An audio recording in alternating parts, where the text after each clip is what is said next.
Good evening, my name is Chris, and I will guide you as we sail across the sea and follow a map to Treasure Island.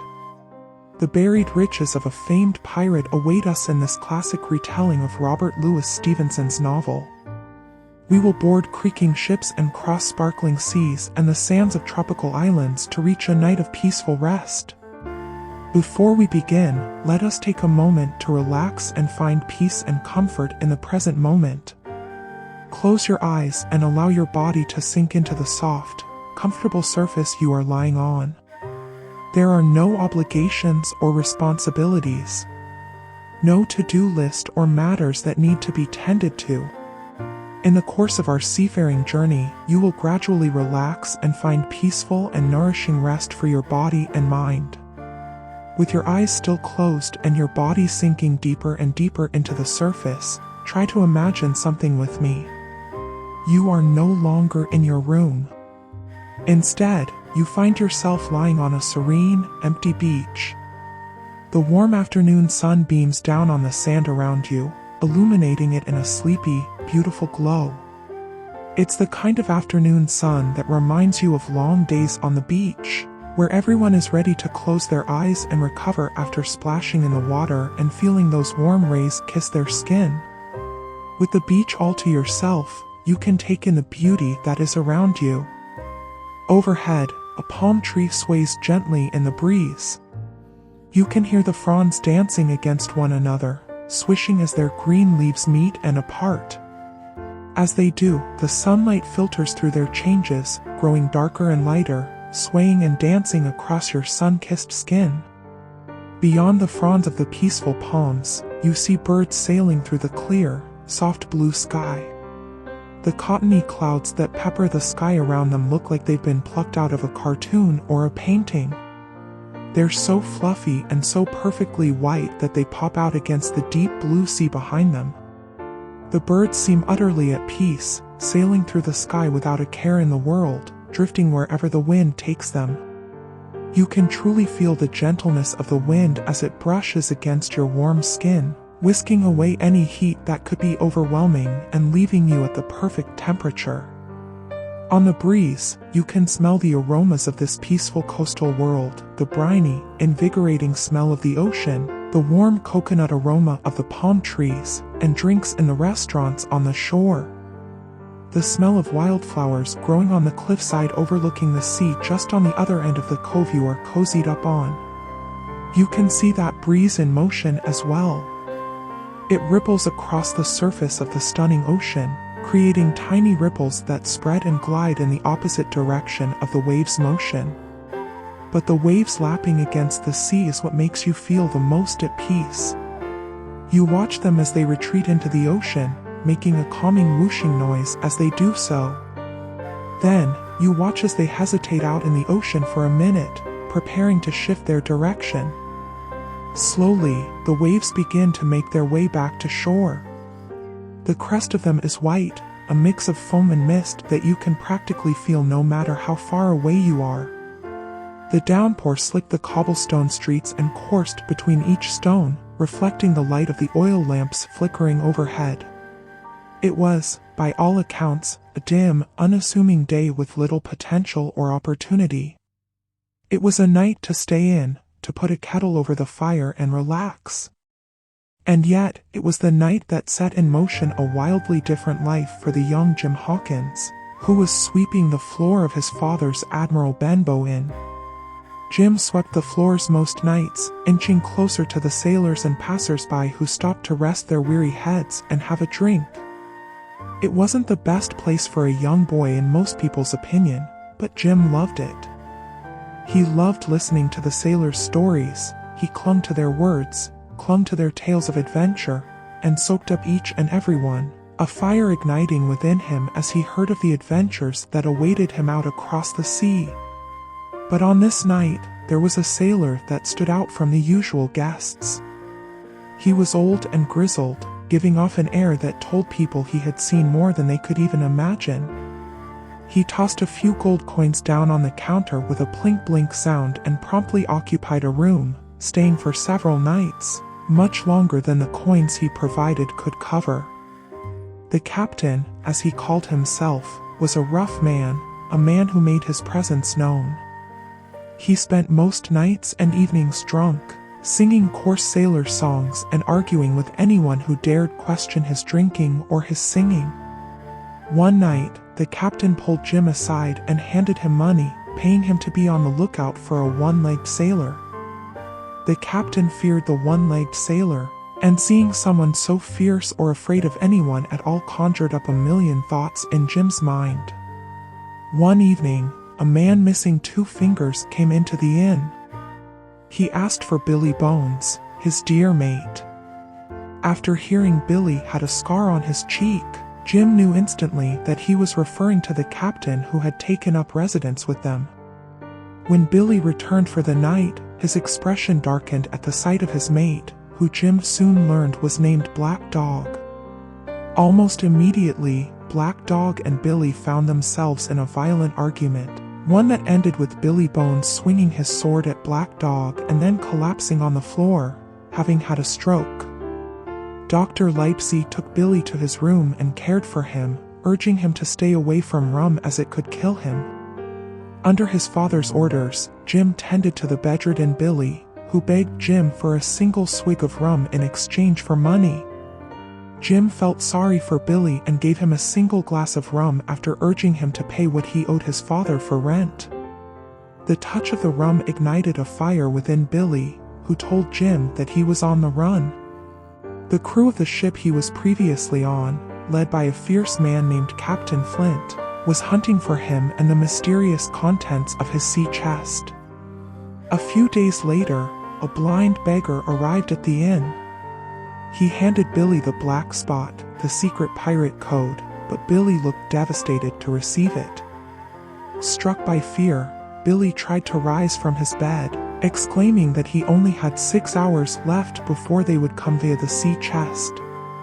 Overwhelmed, Billy collapsed on the floor, passing away. Jim called in his mother, telling her of the pirates' plan to steal Billy's sea chest. Unsure of what to do, the two ran to a neighboring village, seeking anyone who would help them. However, a map to an island where all of Flint's treasure was now buried was overcome with excitement. This amount of gold would change all of their lives. They immediately began planning to set sail for the island, with Jim joining as their cabin boy. The group was sworn to secrecy, promising that the existence of the treasure would remain between them. Soon after, Livesey was able to secure not only a ship but a crew as well. The ship named the Hispaniola would be their home as they set sail for Treasure Island. Jim immediately takes notice of a guy called Long John Silver, a one-legged sailor who longed to experience life out on the sea just one more time and agreed to serve as the crew's cook. Thrilled by the adventure that lay before him, Jim shared a tearful farewell with his mother, promising to come back a rich man and change their lives. As they set sail, Jim Livesey and Trelawney introduced themselves to Mr. Arrow, the first mate who everyone liked from the start.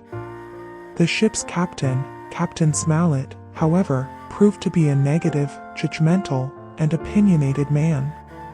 Mullet made the crew aware of his dislike for them and his fear that their journey was doomed. You spoke briefly of nonsensical talk about a map and treasure, something that concerned Jim Livesey and Trelawney as they suspected that their secret had somehow gotten out. As they journeyed further away from the green coastline, Jim was energized by the promise of what was before them. Thrilled to feel like a pirate out at sea, to feel the mist in his hair and the wind on his face. However, things turned for the worse very quickly. Though Mr. Arrow seemed promising at first, things changed the moment the crew set sail. He drank wildly, and only a few nights into the trip, he completely vanished.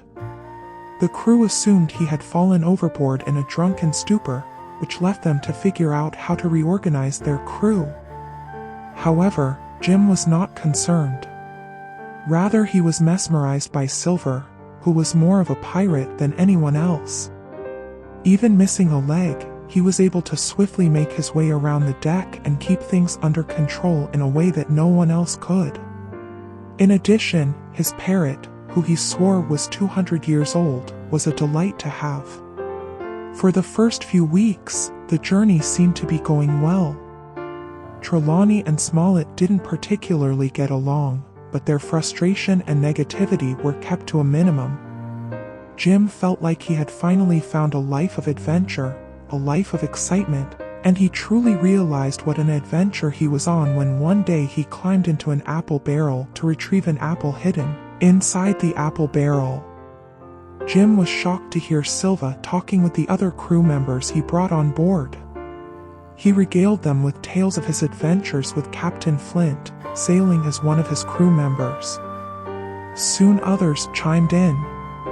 All of the crew members he brought aboard the ship were members of Flint's old crew, all pirates who knew of the treasure and were planning to take it for themselves. Silver bragged, but even some of the other crew members have joined in on the plan, though a select few have refused. Jim was frozen in the barrel, unsure of what to do. He had no idea that Silva and the crew he brought aboard were conspiring against them. Surely they would do anything to ensure the gold and riches went home with them and not with Jim, Livesey, and Trelawney. Jim decided he had to do something before they reached land, but just as it was clear Tom would not make it off the island without joining the mutineers. His refusal to do so would lead to his death. Terrified, Jim ran away from the scene, and the Silver attacked Tom. Desperate for safety somewhere, anywhere, Jim traveled deeper into the forest. In the distance, he saw the outline of a man leaning against a tree. He approached him, weapon in hand, and demanded to know who the man was. The man responded that he was Ben Gunn, a man who had been marooned on the island for 3 years. He spoke with energy in a nonsensical way that made Jim think he was losing his mind. Soon, however, Jim came to learn that Ben was once a member of Flint's crew, and he was very familiar with all the mutineers who were on the island. Now, Ben promised to help Jim locate the treasure in exchange for a safe trip home. 3 years ago, Ben was left behind on the island after a failed trip to retrieve the treasure. His sole desire was to go back to his native land. He told Jim that he had a boat and that he was well aware of the location of the treasure. Thrilled by this discovery, Jim joined Ben, happy to have an ally against these pirates. Aboard the ship, Captain Smollett, Trelawney, Livesey, and 2 loyal sailors, Tom and Abraham, decided to head for the island in hopes of rescuing Jim. As they rowed to shore, their anxiety began to rise. Soon, they were struck by a cannonball fired by Israel, one of the mutineers, and an expert shot. Forced to abandon their provisions, they swam to shore. Instantly, they found themselves surrounded by gunfire and cannons from the mutineers. They feared for Jim's safety, but not for long. As night began to fall, Jim and Ben made their way to the stockade where the mapping crew was hiding, having followed the Union Jack flying above the stockade. Soon after, Silver approached with a flag of truce. He offered a ceasefire in exchange for the map that would lead to the location of the treasure. He promised that Smollett's crew would be able to return home, but Smollett refused. Furious, Silver stalked off, leaving the crew to wait as they knew Silver would seek revenge after being rejected. The battle that ensued after was short-lived but heart-pounding.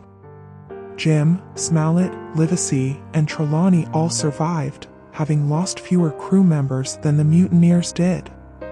Driven by the spirit of adventure and heroism, Jim took Ben's boat and paddled to the Hispaniola, cutting it loose from its anchor. On board the ship, he was surprised to find only the mutineer pirate Israel. After a brief fight, in which Jim sustained several superficial knife guards, he was able to overcome Israel and escape the ship. When he returned to shore, however, he was shocked to find Silver and the pirates in the stockade where his crew had once been. Silver spoke to Jim fondly, telling him that Livesey was furious at Jim's desertion and gave Silver the map to the treasure. Jim was not moved by these words as he noticed something interesting about the mutineers. They were ready to become violent, and Silver was having trouble managing them. Soon, Jim and Silver found themselves alone. Silver whispered to Jim, telling him that the men were close to yet another mutiny. To make it out of this alive, he and Jim needed to rely on each other. He urged Jim to pretend to be a hostage so he could gain control over his men once more, and Jim agreed.